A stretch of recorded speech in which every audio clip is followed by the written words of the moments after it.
Pas un jour sans penser pour ce fils parti tenter sa chance en Europe et retrouvé mort à l'arrière d'un camion frigorifique il y a bientôt 1 an.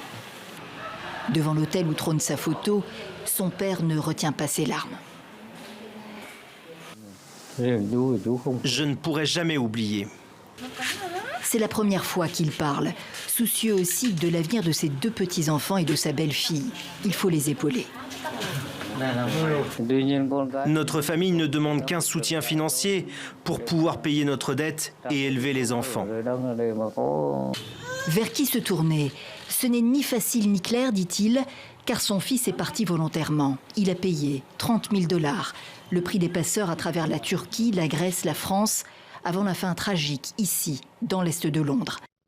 31 hommes, 8 femmes, tous clandestins, sont morts par suffocation ce jour-là, après 12 heures d'enfermement dans le poids lourd immatriculé en Bulgarie.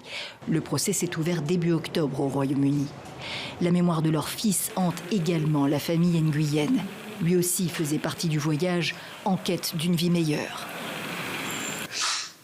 C'était son destin. Je ne peux pas être en colère contre les accusés. Le père est du même avis.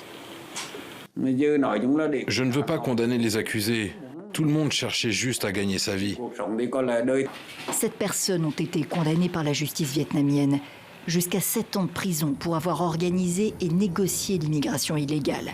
Malgré le drame pourtant, dans cette région centrale pauvre du pays, il reste des candidats au départ.